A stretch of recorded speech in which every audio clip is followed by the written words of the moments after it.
तो वसीम भाई, very good morning. ये हम लोग सुबह सुबह 7 बजे रिकॉर्ड कर रहे हैं। मैं पहले आ गया था वसीम भाई से। वसीम भाई हंस रहे हैं, लेकिन सुबह सुबह हम लोग जो रिकॉर्डिंग कर रहे हैं, तो लेकिन आज ऐसा लग रहा है कि चेन्नई के लिए भी नई सुबह से हो रही है। 104 रन से हराया, 104 run. Massive massive defeat Mumbai Indians के लिए। पहले तो चेन्नई की बैटिंग पे जाएंगे वसीम भाई। वानखेड़े पे 20 रन यहाँ भी कम थे, जैसे ये लोग बैटिंग कर हाँ, रहे थे। 207। बिल्कुल बिल्कुल कम थे।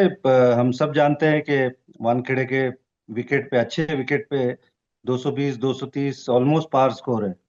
तो पहले इनिंग के बाद ऐसे लग रहा था कि ये शायद काफी नहीं होंगे। लेकिन जिस तरह से चेन्नई ने बॉलिंग की, जिस तरह से अकील हुसैन ने स्पेशली कमाल बॉलिंग। बॉलिंग की, पावर प्ले में कमाल की उनको ब्रेक थ्रूज दिलाई, तो आधा गेम तो वहीं खत्म हो गया था। बट पहला जो इनिंग है वो संजू सैमसन ने सेटअप किया, क्या कमाल सीरियसली। की पारी खेली। और हमने ये पहले भी बात की है कि किस तरह से वो इनिंग पेश करते हैं, मतलब ऐसे लगता है कि कितने आराम से T20 में 100 बनाते हैं। ये दूसरा 100 इस सीजन का, दूसरा चेन्नई के लिए 100। तो वो जो फॉर्म वर्ल्ड कप के एंड में जो संजू सैमसन कैरी कर रहे थे, ऐसे लग रहा है वो वापस से कैरी हो रहा है। और पांचवा 100 है आईपीएल में। Amazing amazing batsmanship. और मेरे ख्याल से, मैं मुझे याद है कि 18वें ओवर तक सिर्फ उन्होंने 45 या 43 गेंदें खेली थी, हम्म। उनको स्ट्राइक नहीं मिल रही थी। और वो 80 के आसपास फंसे हुए थे, तो बहुत स्ट्राइक उनके पास नहीं थी। बट उसके बाद जो लास्ट 2 ओवर में उन्होंने चार्ज लिया, अगेन मैं थोड़ा सा सरप्राइज हूँ कि हार्दिक पांड्या ने डेथ ओवर में बॉलिंग नहीं की। वो क्रिश भगत को 2 ओवर करवाए। 16वां ओवर क्रिश भगत का पहला ओवर था, फिर 20वां ओवर भी उनको करवाया। तो थोड़ी टैक्टिक्स मुझे समझ नहीं आई। हालांकि हार्दिक पांड्या को 2 ओवर में 38 रन पड़े थे, वो ठीक है। लेकिन आप बिल्कुल ही, जो लड़का पहला या दूसरा मैच खेल रहा है, आप उसको 20वां ओवर करा रहे हो, तो मुझे समझ नहीं आई ये टैक्टिक्स एक तरह से। और उसके बाद बैटिंग में अगेन सेम, एक तरह से फ्लॉप शो रहा मुंबई इंडियंस का। जो जिस तरह से मुंबई इंडियंस ने गुजरात को हराया था 100 रन से, अब नेक्स्ट मैच में आके वो खुद 100 रन से हार गए। जो इतना बड़ा कॉन्टेस्ट होता है चेन्नई मुंबई का, एक एक तरह से एक तरफा होके रह गया। बट चेन्नई को तारीफ देनी होगी, खास करके अकील हुसैन। हम बात कर रहे थे कि अकील हुसैन हमेशा हम्म। खेलना चाहिए, पावर प्ले में इतनी बढ़िया वो गेंदबाजी करते हैं। तो आउटस्टैंडिंग विन, स्पेशली मुंबई में आके मुंबई को इस तरह से हराना। इनफैक्ट रविंद्र जडेजा उनके आइडल हैं। बिल्कुल यंग रविंद्र जडेजा जैसी बॉलिंग करी, बिल्कुल परफेक्ट सेट। संजू सैमसन पे आएंगे वजीम भाई। Sanju Samson single handedly in fact उन्होंने इनिंग बिल्ड करी चेन्नई की। कोई और दूसरा इतना सब्सटैंशियल कोई कंट्रीब्यूशन नहीं है। संजू पे I hmm will come back again. Sanju को हम लोग 2013 से देख रहे हैं कि एक्स्ट्रा टाइम है, हमेशा वो क्लास। सबसे स्टैंड आउट फीचर क्या लगता है बैटिंग की डाउन द इयर्स आपने देखा संजू को बैटिंग करते हुए? आई थिंक अब एक तो मेच्योरिटी आ गई है। हम्म। सौरभ, इतने साल खेलने के बाद, ऑलमोस्ट 12 13 साल हो गए। तो अब वो मेच्योरिटी आ गई थी। पहले वो शुरू में फॉर्म दिखता था, ये बहुत क्रिटिसाइज हुआ है उनको कि हम्म। शुरू में रन बनाते थे टूर्नामेंट के स्टार्ट में, फिर बीच में जाके वो फॉर्म चला जाता था, फिर इनकंसिस्टेंट थे। सडनली ऐसा शॉट मार जाते थे जो आउट ऑफ नोवेयर कोई एक्सपेक्ट नहीं करता था, और आउट हो जाते थे, विकेट फेंक देते थे। बट अब ऐसा लगता है कि he has understood his game, कि किस तरह से इनिंग पेस करनी है, किस बॉलर को चांस लेना है, और किस तरह से हंड्रेड्स बनाना है। इस फॉर्मेट के अंदर ऐसे लगता है कि हंसते खेलते 100 रन बनाते हैं, कि सीरियसली। एक छक्का मारते हैं, फिर आराम से सिंगल लेते हैं, फिर दूसरे बॉलर को दो एक बाउंड्री मारते हैं। बुमराह को भी जिस तरह से उन्होंने खेला, पावर प्ले में जिस तरह से खेला, तो अब मुझे ऐसा लगता है कि बहुत मेच्योर हो गए हैं with age, which is which is a great thing. हम बहुत ऐसे फ्रस्ट्रेटेड फील होते थे 5 6 साल पहले कि भैया संजू क्यों 600 700 रन आईपीएल में नहीं बनाता, इतनी बढ़िया स्टार्ट करता है। But I think he has understood, he is learn from his mistake.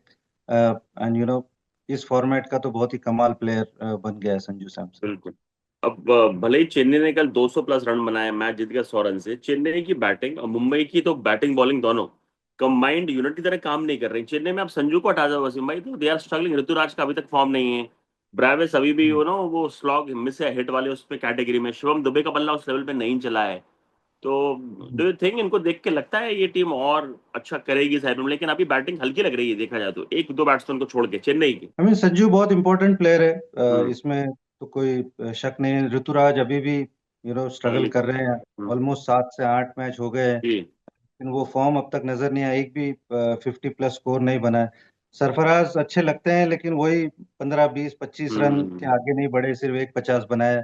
कल भी ऐसे मुझे लगा कि बहुत बढ़िया अपॉर्चुनिटी थी, अपने यस होम यस। ग्राउंड पे खेल रहे थे, 3 नंबर उनको भेजा गया था आयुष की जगह पे, बट एक ही शॉट, हालांकि उससे पहले एक स्वीप भी मारा, एक थोड़ा सा पुल शॉट मारा, लेकिन अगेन वही शॉट मारते हुए आउट हो गए। तो ये सब मौके थोड़े बुनाने होंगे उनको, है ना। हमने उस दिन हिम्मत सिंह के बारे में भी बात हम्म। की, सरफराज भी, लोग उनके बारे में बात करते हैं कि उनको इंडियन टीम में मौका मिलना चाहिए, बिल्कुल मिलना चाहिए। बट आई थिंक जब आपके पास इतनी बढ़िया अपॉर्चुनिटी है, आपको इतना बढ़िया नंबर मिल रहा है, तो यहाँ पे फिर आपको स्कोर करके बताना होगा थोड़ा सिलेक्टर्स को, दुनिया को, कि भैया हाँ, मैं हूँ यहाँ पर। इस फॉर्मेट में मुझे 1 2 साल लिया नहीं गया था, मौके नहीं मिले थे, बट अब जब इतना बढ़िया फ्रेंचाइज के लिए खेल रहे हो, आपको इतनी बढ़िया अपॉर्चुनिटी मिल रही है, तो वो अपॉर्चुनिटी छोड़नी नहीं चाहिए। आई थॉट बहुत ही लूज शॉट खेल के एक ही तरह से खेलते हुए, हालांकि वो यस। गेंद निकल कर सामने मार सकते थे या इनसाइड आउट हम्म। कवर पे मार सकते थे, और उनके पास शॉट्स है, मतलब ऑलमोस्ट ग्राउंड के सब जगह पे रन बनाते हैं। तो मैं वापस से थोड़ा सा सरप्राइज हूँ कि वही शॉट मारते हुए आउट हुए। अ, और उसके अलावा ब्राविस थोड़े से एक्स फैक्टर प्लेयर है, वो थोड़ा सा हाई रिस्क गेम खेलते हैं, तो उनसे तो आप कंसिस्टेंसी एक्सपेक्ट नहीं करते। बट हाँ, शिवम दुबे हो गए, ऋतुराज हो गए, सरफराज हो गए, इनको थोड़ा सा स्टेप अप करना होगा, क्योंकि हर गेम में संजू तो रन नहीं बनाएंगे। अ, और ऐसे लगता है कि चेन्नई को थोड़ा सा अपना बॉलिंग का कॉम्बिनेशन मिल गया है एक तरह से, जिस तरह हम्म। से नूर अहमद गेंदबाजी कर रहे हैं, अकील। अकील हुसैन गेंदबाजी कर रहे हैं, Anshul Kamboj leading wicket takers में है, उसके बाद जेमी ओवर्टन है, मुकुल चौधरी ने बढ़िया गेंदबाज, सॉरी, मुकेश चौधरी था। मुकेश मुकेश वत्स। चौधरी ने बढ़िया गेंदबाजी की। तो आई थॉट बॉलिंग थोड़ी सी सेटल होती हुई नजर आ रही है, हम्म। लेकिन थोड़ी सी बैटिंग स्टेप अप हो जाए संजू के साथ साथ, तो चेन्नई ऐसा लगता है कि रेस में आ जाएगी। बिल्कुल। मुंबई की इनफैक्ट बैटिंग तो वसीम भाई किसी की भी फ्लॉप हो सकती है। पिछले मैच में तिलक वर्मा ने क्या 100 मारी थी, जीते थे लोग। लेकिन हम्म। बॉलिंग मुंबई की इतनी वीक लग रही है, specially Bumrah on end of on end of. एक मैच अच्छा था बुमराह की भी, देखो आप, पिटाई होना, फिर उसके बाद अश्वनी हो, क्रिश हो, इनएक्सपीरियंस भी है, हार्दिक भी पिटा। मैंने इतनी रिसेंट टाइम में वीक बॉलिंग नहीं देखी वैसे भाई। कैसी लग रही है बॉलिंग, इनकी कैसी लग रही है आपको मुंबई की, टू बी ऑनेस्ट? नहीं, बुमराह उनके ट्रम्प कार्ड है, बुमराह भी अगर नहीं चलेंगे तो हम्म। फिर बाकी का तो फिर अल्लाह ही मालिक है। अश्विनी ने इतना बुरा नहीं किया, मुझे ऐसे लगा कि कल 2 विकेटें ली उन्होंने, बढ़िया गेंदबाजी की। बट ये बात हमने पहले भी की है कि बहुत सिमिलर सा बॉलिंग अटैक पहले था उनके पास, शार्दुल हो गए या दीपक चहर हो गए। अब ऐसा लगता है कि ट्रेंट बोल्ट पे उनको इतना फेथ नहीं रहा, ट्रेंट बोल्ट को भी नहीं खिला रहे। हालांकि बड़ा एक टाइम पे ऐसा लगा था कि बड़ी अच्छी बाय है ट्रेंट बोल्ट, लेकिन अब ट्रेंट बोल्ट की वो वैसी पेस नहीं आ रही है, वैसी स्विंग नहीं आ रही है। और आप जब वानखेड़े पे खेलते हो, आपको पता है बड़ी फ्लैट पिचेस होती है, और ट्रेंट बोल्ट भी जितने मैचेस खेले हैं वो ब्रेक थ्रू उनको निकाल कर नहीं दे पा रहे। तो एक तरह से वो कॉम्बिनेशन को सर्च कर रहे हैं। लेकिन मेजर कंसर्न मुझे ऐसा लगता है कि उनकी बैटिंग है, कि बैटिंग ये विकेट पे मुंबई इंडियन जैसी टीम 200 रन चेस चेस करनी करना चाहिए। चाहिए था। हम्म। बिल्कुल मुझे ऐसा लगा कि 10 15 रन फिर भी हम्म। अंडर पार था। वानखेड़े पे तो आप 200 रन चेस करने चाहिए। इन्होंने पहले मैच में चेस किया था, 220 रन चेस किए थे मुंबई ने, जो पहला मैच जीता था सीजन का। तो आई जस्ट थिंक के बैटिंग का जो कोलैप्स हो रहा है, जो पावर प्ले में 3 विकेटें चली गई, खाली 30 30 33 रन बने थे मेरे ख्याल से पावर प्ले में, which is way to low जब आप 200 प्लस का स्कोर चेस कर रहे हो। तो बैटिंग बिल्कुल ही वो नहीं हो रही। एक बल्लेबाज तो ऐसे खेलना होगा, जैसे लास्ट मैच में तिलक ने 100 बनाया, ऐसे किसी को तो स्टैंड अप होना होगा, और वो इनिंग खेलनी होगी जैसे सीएसके के लिए संजू ने खेली। बट वो मुंबई इंडियंस से हो नहीं रहा है, तो वही रीजन है कि मुंबई इंडियंस इतनी इनकंसिस्टेंट है। और इनफैक्ट जो उनके ओपनर थे, नए लड़के को फिर से चांस मिला, गोल्डन अपॉर्चुनिटी थी दिनेश मालावार के पास। लेकिन बहुत ही हम्म। नर्वी लगा नजर आ रहा है लड़का, है ना वैसे में नर्वस नजर आ रहा है वो, जैसे आउट हुआ कल भी। नहीं, नर्वस तो होगा ही, क्योंकि इतने बड़े हम्म। टूर्नामेंट में खेल रहा है, उसको मौका मिला, इतनी बड़ी फ्रेंचाइज के लिए खेल रहा है, प्लस 200 रन साथ में चेज भी कर रहे हो आप। तो थोड़ा सा जब तक आपके रन नहीं बनते, आपको एक पहला बड़ा स्कोर नहीं मिलता है, तब तक वो नर्वसनेस तो होती है। बट आई थॉट जो शॉट खेला वो थोड़ा वो सा बड़ा। डिसअपॉइंटिंग था, कि हम्म। लेफ्ट आर्म स्पिनर को इस ऐसे मिड विकेट की तरफ खेलने चले गए, और बिल्कुल सॉफ्ट सा डिसमिसल हुआ। हालांकि इससे बहुत अच्छे प्लेयर है, मैं जानता हूँ उनको, विदर्भा विदर्भा। में जब मैं था तब वो अंडर 16 19 में खेलते थे, और रणजी ट्रॉफी, दिलीप ट्रॉफी, हर जगह रन बनाया उन्होंने। तो till he gets his first score मुझे लगता है कि वो नर्वसनेस रहेगी, वो थोड़ा सा इनसिक्योरिटी रहेगी, बट प्लेयर बहुत अच्छे हैं and I hope he finds form very quickly, और मुंबई इंडियंस थोड़ा उनसे फेथ नहीं हटाए जल्दी, क्योंकि he is hmm. One for the future.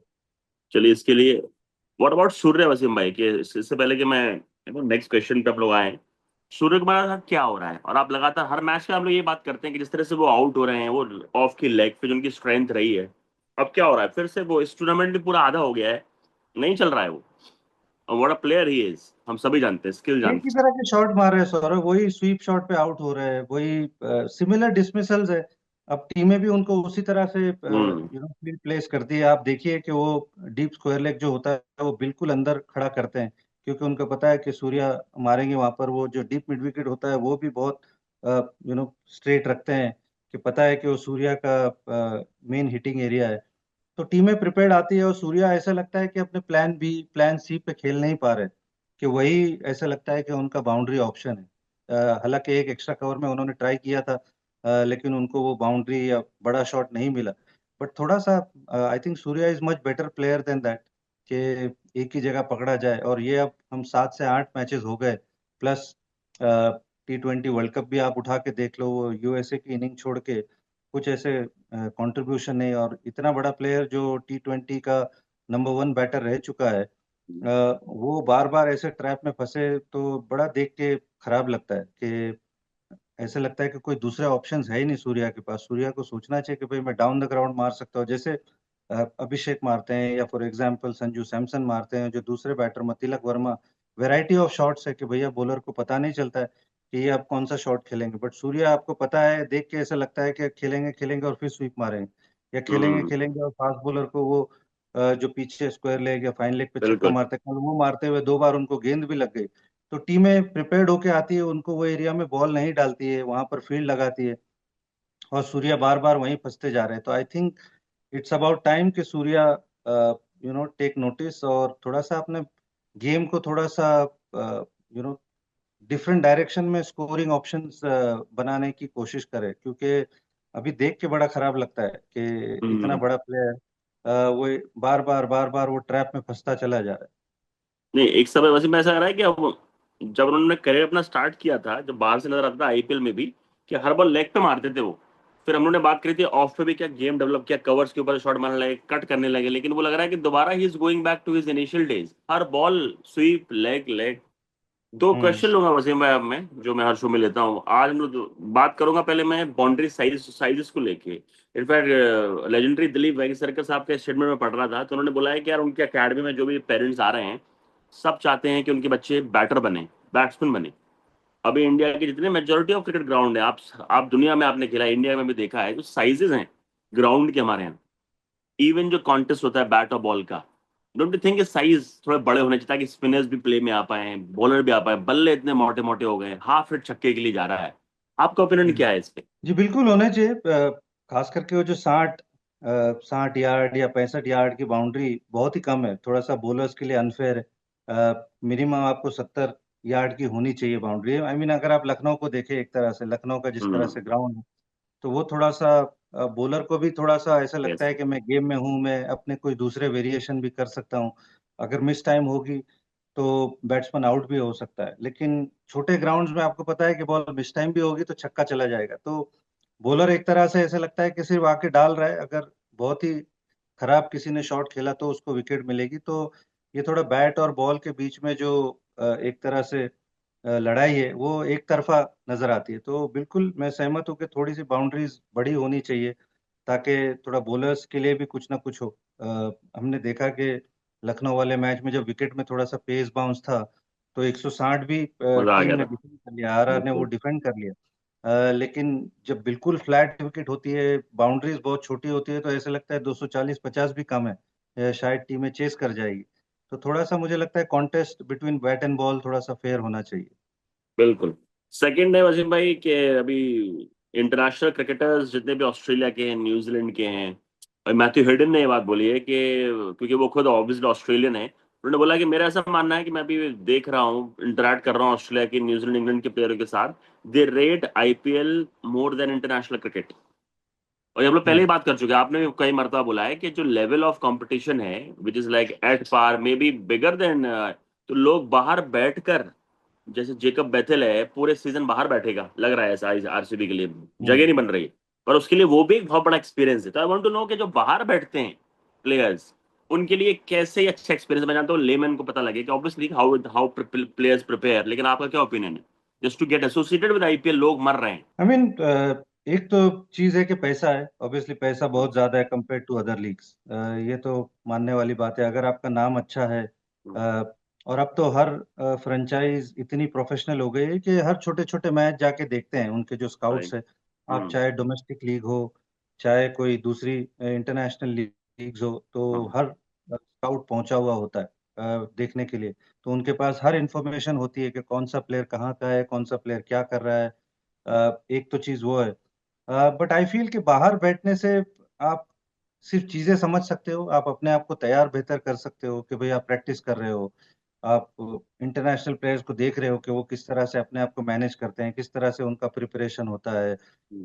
Domestic talent आपको पता चलता है जब आप उनके साथ बैठते हो, बट जब तक आप खेलोगे नहीं, आई एम श्योर आपको पता नहीं चलेगा, आपको वो लेवल ऑफ कंपटीशन जो होता है आईपीएल का वो समझ में नहीं आएगा। तो बाहर बैठने से तो आप क्या ही चीज सीखोगे। अच्छा।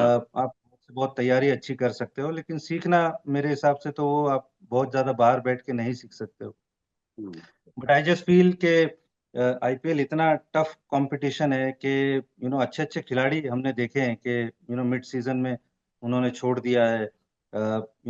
चाहे हम कायरन पोलार्ड की बात करें या ब्रावो या रसल की बात करें, तो वो आईपीएल में नहीं खेलते लेकिन दूसरी लीग्स में खेल के बढ़िया परफॉर्मेंस करते हैं।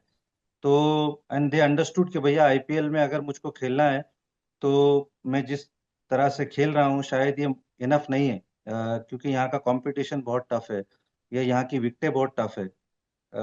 डोमेस्टिक टैलेंट अच्छा है। तो कायरन पोलार्ड आप देखते हो कि आईएल टी20 खेलते हैं, है ना, या राइट। ऐसे टी20 खेलते हैं, या दूसरी जो लीग्स है, फॉर एग्जांपल जो टी10 होता है अबू धाबी में, वो खेलते हैं और अच्छा परफॉर्मेंस करते हैं। रिकी पॉन्टिंग बीच में छोड़ के चले गए थे, संगाकारा छोड़ के चले गए थे क्योंकि दे कुड नॉट मैच जो एक्सपेक्टेशन थी उनसे। तो कंपटीशन तो मुझे ऐसा लगता है कि वर्ल्ड की one of the best leagues है, क्योंकि वर्ल्ड के सारे अच्छे प्लेयर यहाँ पर खेलते हैं। विकेटें चैलेंजिंग होती है, डोमेस्टिक टैलेंट बहुत अच्छा है, जो अनकैप प्लेयर्स है उनकी क्वालिटी बहुत अच्छी है। तो आई जस्ट फील उस रीजन से आईपीएल वर्ल्ड की one of the best league बनी है। पैसा है, आप आईपीएल में परफॉर्मेंस करते हो तो आप हमने, शायद आपको याद होगा 2008-9 में शेन वॉटसन आईपीएल खेल के ऑस्ट्रेलियन बिल्कुल। टीम में कमबैक किए थे। शॉन मार्श ने कमबैक किया था जब उन्होंने ऑरेंज कैप क्या प्लेयर है। जीता था। तो आप यहाँ पे परफॉर्म करके आप अपना इंटरनेशनल कमबैक एक तरह से कर सकते हो, या आपका इंटरनेशनल टीम में नाम आ सकता है। हमने इंडियन कितने प्लेयर देखे हैं कि जो खेले हैं इंडियन टीम के लिए। तो ये सारी चीजें हैं जो आईपीएल को इतना ग्रेट बनाती है। बिल्कुल स्टैंड आउट लीग है, कोई उस मैच ही नहीं। बस ये मैं आज का मैच आरसीबी हम्म। वर्सेस जीटी है, आपका क्विक प्रोडिक्शन। RCB GT. यार आरसीबी फेवरेट्स है, इसमें तो हम्म, कोई शक नहीं है। शक ही नहीं है।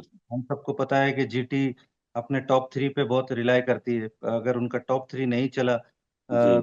तो फिर उनके लिए दिक्कत है, क्योंकि Glenn Phillips out of form चल रहे हैं, शाहरुख के उतने रन नहीं बने, तेवातिया ने कुछ खासा कंट्रीब्यूशन नहीं किया है, वॉशिंगटन ऑन एंड ऑफ है। तो वो साई सुदर्शन, शुभमन गिल और जॉस बटलर पे उनकी सारी बैटिंग डिपेंडेंट है, प्लस सामने जॉश हेजलवुड है, और शायद जेकब डफी भी अगर खेले साथ में, I don't know. Bhuvneshwar Kumar है, रसिक सलाम है, तो वो बॉलिंग है जो चैलेंज पोज कर सकती है जीटी को। और वहीं अगर आरसीबी की बात करें तो एक सॉलिड यूनिट नजर आती है कि बैटिंग भी है, बॉलिंग भी है, स्पिन बॉलिंग डिपार्टमेंट भी अच्छा चल रहा है। हालांकि जितेश अब तक रंग में नहीं आए नजर, बट ओवरऑल मुझे ऐसा लगता है कि RCB will be tough to beat. बिल्कुल 16 साल, बस 16 साल जो बातें आरसीबी के लिए सुनी है, बस एक वर्ड रिप्लेस करना है आपको, जीटी की जगह आरसीबी डाल दो, आरसीबी जीटी।